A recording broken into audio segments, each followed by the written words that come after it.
So recent events, I wanted to try another classic PlayStation 3 rail shooter that was originally only exclusive for the Nintendo Wii, but is now come exclusive for the PlayStation 3, and it comes with an exclusive rail shooter with also the tracking with a rail motion controller.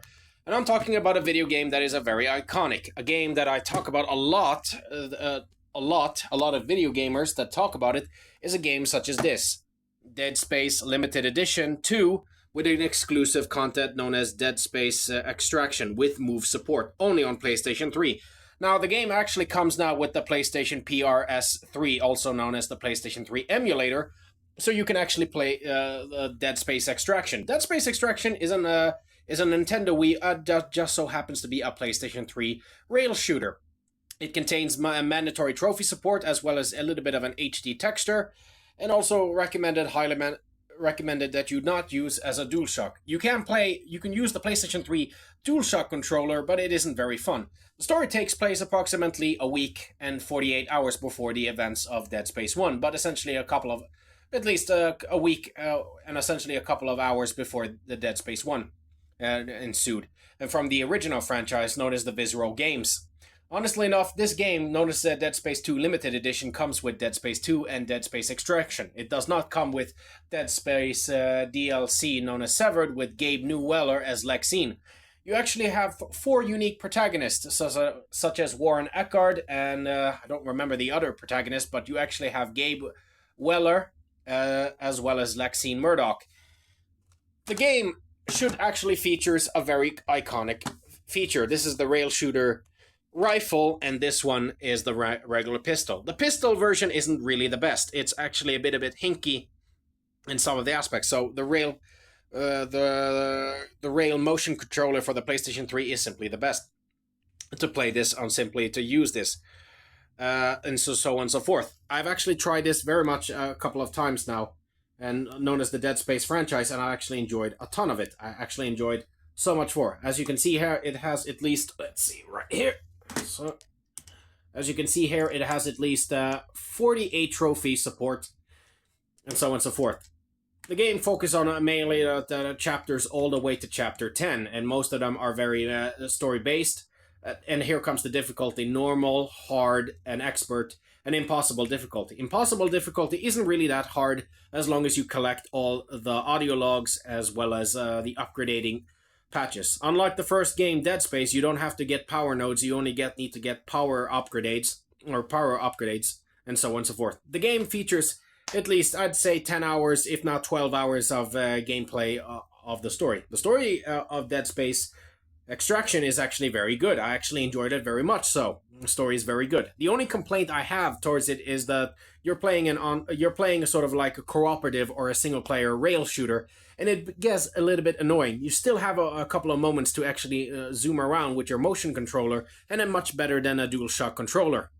It also comes with unique gameplay, such as challenge modes, where you have to not get hit by the necromorphs, and you have to essentially beat the highest score. Ironically enough, all of these trophies are actually very easy, as long as you upgrade the weapons, so on and so forth. Eventually, you get some trophies here and there, like boss battles and unique trophies, and so on and so forth. What I also should be noting is that you should definitely upgrade your weapons, get all the weapons, as well as getting 5 stars. Now, getting the 5-star trophy at the time, back in 2011, a few years back, which is actually, I'd say, 15 years ago when you think about it, is actually a pretty long time ago. So essentially, Megastar, it has actually a sort of a 5-star rating depending on how good you auto-reload. As you reload, you press the square button, and then you press square button at the same time, a specific node, and then you get a sort of like a perfect reload, very similar to an automatic railgun reloader. Another thing, a very cool feature is the fact that you actually have a player of co-op, and what was another unique feature is the fact that you can actually use the railguns such as this to hold it this straight ahead and turn it sideways, using it as sort of sort of like an alternative fire from a. When you're holding a plasma cutter, you're shooting it straight ahead. When you're holding it sideways, you're shooting it on a different diameter angle, and so on and so forth. So some of the weapons you're actually gaining from the weapon, you're going to have to get a little bit creative. So, for example, if you equip the saw from Dead Space 1, it actually shoots projectiles with a saw because you're using alternative fire, but you have to tilt the controller sideways. A very cool feature, I might add. But unfortunately, that's all it is. It's actually a very fun game. It's actually a lot of PlayStation 3 users and owners have actually liked this very much so. The only difference now is that I got need the final trophy, which is a hidden trophy in Chapter 1, which I'm about to show you in just a sec. And the final trophy says, "Man up, sweetheart," which is a reference to Gabe Newell when he goes a little bit of chauvinistic, misogynistic towards Lexine Murdoch, but it's just macho talk testosterone, which is something that I actually enjoy because that's just his character flaw and so on and so forth. Overall, I give this game a solid 8. I actually enjoy a mutual friend of mine playing this game, although he didn't exactly enjoy it as much, but I did. So there's not much to struggle for. So without further ado, I give this game a solid 8 out of 10. Gameplay-wise, definitely a 7.5, if not 7.8. Story-wise, I actually am very impressed. I'll actually give this 7.9 or 7.8. So you'll definitely get a 7, 8 out of 10. Definitely. It's considered to be the best rail shooter of the PlayStation series. It's a darn shame that it's nowhere near as good as Dead Space 1 in many high regards. It is completely hard. If you don't use these controllers with a co-op, it's highly recommend if you're going to beat the game for the first time on hard difficulty, it would be wise to actually get this. It would be wise to essentially get a co-op buddy of yours. It would be best to get that, because if you have two buddies playing at the same time on the impossible difficulty with upgraded power nodes or upgraded weapons, it's going to be a little bit tough on some sections unless you know exactly what you're doing, because you're going to have to be spamming. Necromorphs and the Hybromorphs and those big fat Macromorphs are actually very tough, so they actually do pack a punch in many high regards. So thinking about using either the rail, yeah, I think I'm going to use the plasma cutter. Why the heck not?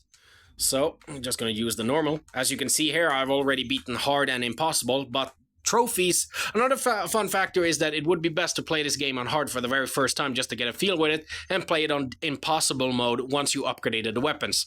Other than that, the trophies are actually much easier than using a regular DualShock controller. Otherwise, it's going to be too difficult for you to beat this game, and you're never going to finish it off.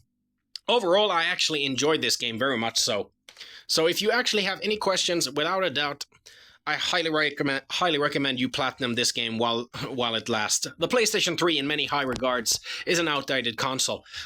Although this game only runs on 720p, surprisingly enough, I'm using a 4K TV, and it does look very impressive. Are you calling about tonight? No, because then it wouldn't be a surprise. I'm mad at you, Sam Caldwell. Interesting enough, the story is actually pretty good. It has a very good horror element, and there are moments when I was playing this game for the very first time, I actually got spooked and a little bit nervous here and there, hearing whispers, classic soundtrack score from Dead Space 1, as well as classic ominous ambience sounds of the marker, Necromorph, and so on and so forth, make it a very classic original. Of course, you can play this on a PlayStation 3 PSR emulator, and so on and so forth, which is actually a brilliant thing and very exciting and definitely very good. No doubt about it, that's what makes the game so great about it over the years. That's one of the reasons why I like this game, is that in many high regards, this Dead Space Extraction is a very good Nintendo Wii. You can play this on a PSR PlayStation 3 emulator, and you'll definitely get a 4K experience, and I hear using a mouse and a keyboard is much more easier these days than regular PS users. But like I said, this was very exclusive for the Nintendo Wii at the time, and then it later became exclusive for the PlayStation 3. Obviously, the PlayStation 3 has a higher HD texture version, but if you want to play it on a PC emulator, you'll get better resolution, looking at the facial features of other NPC characters such as Nicole, Brannon, and other characters, and so on and so forth, like Gabe Newell. You'll notice a little bit. The graphics, on the otherwise, feels a little bit like an early 2006 PlayStation, let alone a Nintendo. But the graphics, in my professional opinion, is surprisingly very good. It's not that very bad at all. So overall, if you actually enjoy the rail shooters, I highly recommend it. I'm gonna try to do this with a controller. Let's see. Right. It's gonna be a little bit hard these days, since I'm recording right now.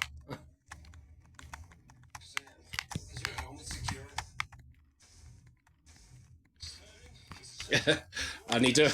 I can't exactly hold my phone. Let's see if I can do this right. Yeah, there we go. Gonna do this. I need to do that instead. I can't just hold with my phone. But I'm definitely gonna get this platinum trophy right now. I need to finish this. Unfortunately, I have to restart this mission and listen to Lexine Bell's zabbering nonsense. But otherwise, you actually have to enjoy this game. It's a very good standard FPS shooter, and a rail shooter is an excitement. Overall, I definitely give this game a solid 8 or a 7 out of 10. Unfortunately enough, there's not much replay value other than getting a platinum trophy, and other than that, once you finish the game, it's pretty much game over from that end.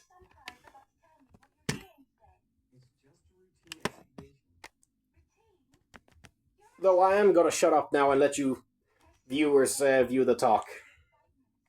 Or should I say, view my TV screen, and let you guys to decide. I really recommend you get this towards your friends or your old school. It's a very old school retro game. Unfortunately, the rail shooter pistol and the rifle doesn't come with the game itself, so you have to buy this. Back in the old days, it cost like, I'd say $300, and that was just separation from the pistol and the gun. It cost like $250. I'd say $500, including the game, $50, and the rail rifle at the time was just expensive. Nowadays, you can get it for $35 and $25 because nowadays PC emulators and rail shooters have so much features. With a PC emulator, you can have 90 games running, and then you get a customized SID rail pistol for like $90 or at least $110, and then download it on an HD emulator. You'll pretty much get more pack these days. Back in the old days is that you had to go to an arcade store and so on and so forth. As you can see, I'm pressing the R2 button just to switch from regular shooting to holding it sideways. But it is a very nice game. Right, I just need to do this. Alright, let's get this done.